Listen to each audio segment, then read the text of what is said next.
We have received reports from 2 incidents of alleged police brutality from 2 different parts of the island. One incident was reported from Thambuthegama in Anuradhapura, while the other was reported from Gampola in Kandy. A youth who had been allegedly beaten up and released after he was taken to the Thambuthegama police over the theft of a gold chain is currently receiving treatment at the Thambuthegama hospital. I was brought at around 1:30 in the afternoon on the 28th. They blindfolded me, tied my hands and legs and then took me to the adjacent quarters and assaulted me for about 2 hours. They questioned me whether I robbed a gold chain, but I said no. They beat me up and then brought me to the police station. They said that they had inquired about me from the villagers, and since they had high regard for me, that I will be released. They told me that I will be released on bail and asked me to keep silent on the matter. They beat my heels and that hurts the most. The police media spokesperson speaking on this incident in Thambuthegama stated that a youth had been arrested and that he had been released since charges could not be pressed against him. However, the police media spokesperson stated that a written explanation will be sought from the relevant police officers and an investigation is being carried out into the incident. Meanwhile, a similar incident was reported from Gampola. The person who had been assaulted is Susantha Kumara Jasinger, a 26-year-old resident of Panvilathanna in Pambadeniya, Gampola. My brother was engaging in farming in Polonnaruwa. About 2 days after returning home, he gave money to the sister to purchase cement. Once my sister informed my brother that the cement was loaded, my brother had gone to gather 2 more people. He didn't know about anything. He had been assaulted and they had realized that his leg was fractured due to the assault. Then they had apologized to the sister and fled the scene. The police media spokesperson stated that since a complaint has been received regarding the assault, an assistant superintendent of police has been appointed to carry out investigations. UMP parliamentarian Karu Jayasuriya says that independent commissions must be established before conducting elections. He made this statement at a media briefing today.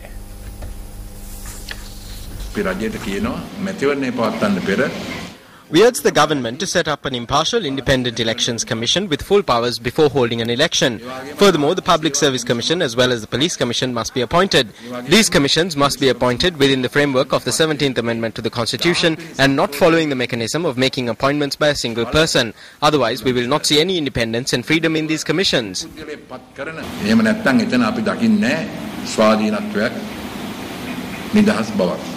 Karu Jayasuriya also pointed out that the UMP can follow a common path with former Army Commander Sarath Fonseka on issues of national interest. There can be political differences among us. He is from a different party and I am a UNPer. I am hoping to change the United National Party. However, we can forge ahead on a common path on issues of national interest. He too has a responsibility to this country to stand up when such issues crop up. We believe that he is a courageous individual. We will place our trust in him. At this juncture, what we need is to establish democracy in the country.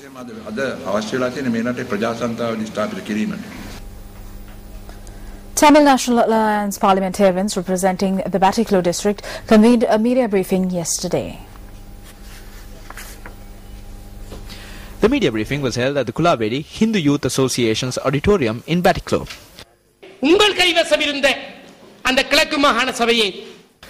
The Eastern Provincial Council will be with you.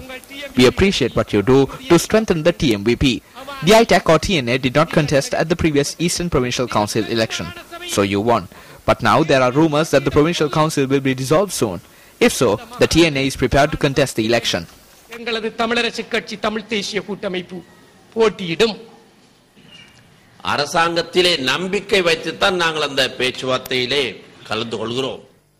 We participated in the discussions with some trust in the government.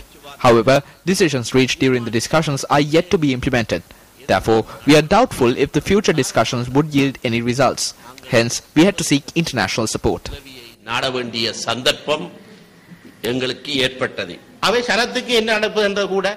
fate of the public is uncertain considering the prevailing level of democracy in the country. We are not saddened by it. We are happy about it. A democratic party safeguards democracy. People move ahead in the democratic stream. Therefore, we are not deterred by objections. Democracy should be respected, at least in the future. The public should gather around it.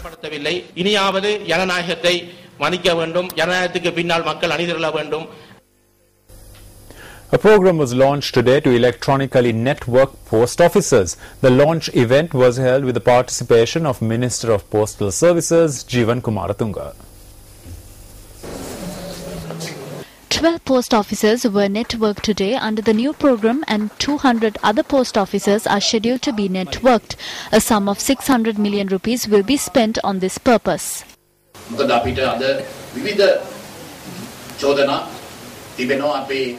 Various charges have been leveled against us about delays and misplacement. Through this process of networking, you will be able to log on to the internet at home and track the location of a registered letter by entering the barcode number.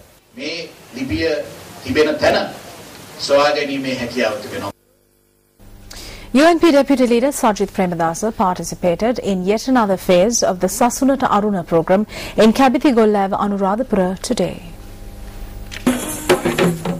Sajith Premadasa made a financial donation to the Gallen Raja Mahaviharaya in the Madavava area in Kabithigollawa, Anuradhapura under the Sasunata Aruna program. The development that the government is talking about has not benefited the North Central province. Thousands of individuals die in the North Central province owing to kidney disease. What is the solution that has been given by the government to the issue of clean drinking water faced by people living in the North Central province and in Kabithigollawa? මේ අනුරාධපුර දිස්ත්‍රික්කයේ ජනතාවට මොකක්ද මේ රජය ලබා දීලා තිබෙන විසඳුම? Today is the 69th birthday of the Mahanayaka of the Malwathu chapter of the Siam Mahanikaya, the most venerable Tibbatuave Sri Siddhartha Sumangala Thera.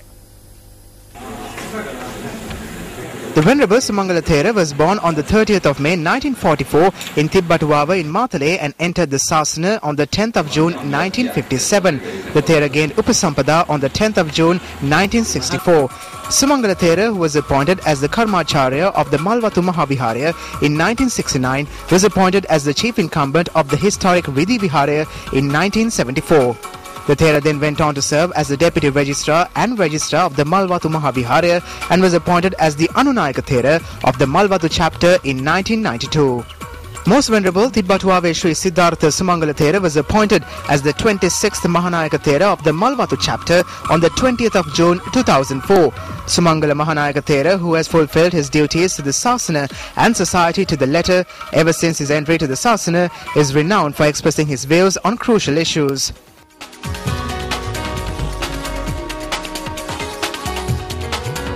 The Capital Maharaja organization also extended its wishes to the Malwathu Mahanayaka Thera. Accordingly, several senior officials of the Capital Maharaja organization paid a courtesy call on the Mahanayaka Thera at the Malwathu Mahaviharaya today.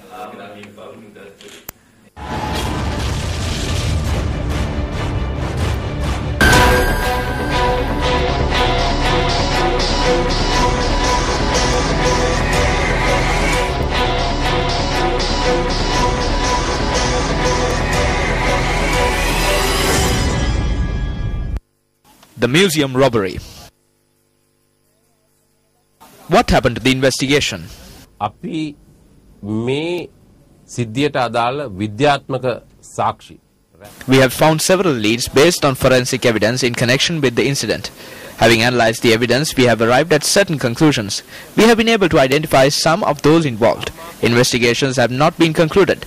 We hope to reveal this information as soon as possible. විසඳලා ඉවර නැහැ. ඒ ගැන තොරතුරු අපි ඉදිරි අනාගතයේදී කෙටි කාලයකින් හෙළි කරන්න බලාපොරොත්තු වෙනවා.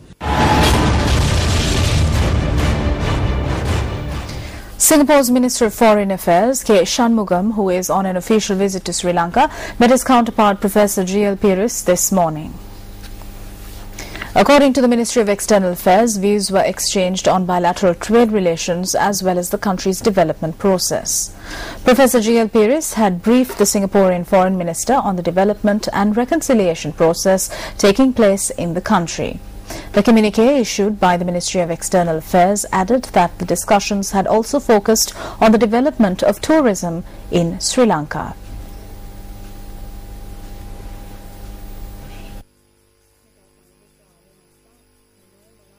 Meanwhile, Singapore's Minister of Foreign Affairs, K. Shanmugam, attended the Sri Lanka-Singapore Business Forum in Colombo today. With the return of peace, Sri Lanka is well placed to achieve its full potential.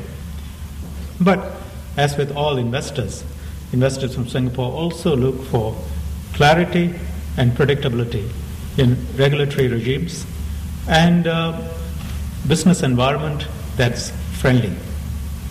I have come together with my delegation to see and understand these developments firsthand. According to the Ministry of External Affairs, a memorandum of understanding was signed between the Sri Lanka-Singapore Business Council and the Singapore Business Federation at the forum. Human Rights Watch said yesterday that the United Kingdom should immediately suspend the deportation of Tamil asylum seekers to Sri Lanka and review its policies in assessing these claims. Issuing a release, UK Director at Human Rights Watch, David Meffam, noted that until the UK government can fairly and thoroughly assess asylum claims based on up-to-date human rights information on Sri Lanka, it should suspend returns.